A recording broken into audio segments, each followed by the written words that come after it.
మళ్ళీ డబ్బులు తగలేయడమే కదా.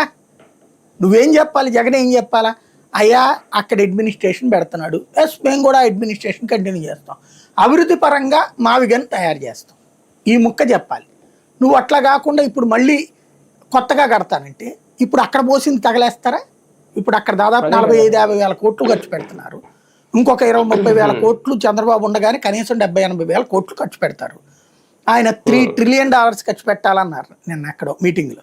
$3 ట్రిలియన్ అంటే ఏమన్నా ఆషామాషి? భారతదేశ బడ్జెట్ ఎంత అనుకుంటున్నారు? అదే భారతదేశం జీడిపినే $4.5 ట్రిలియన్.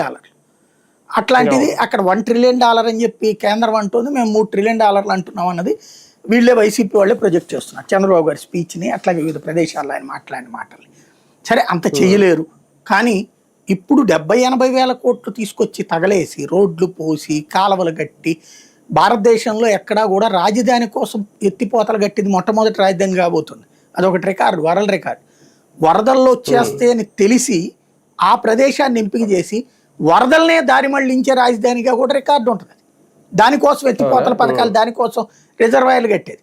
వాస్తవంగా ఆల్రెడీ ఉన్న నగరాలకి వరదలు ముంపు వస్తుంటే దానికి ఆల్టర్నేటివ్ కట్టడం వేరు.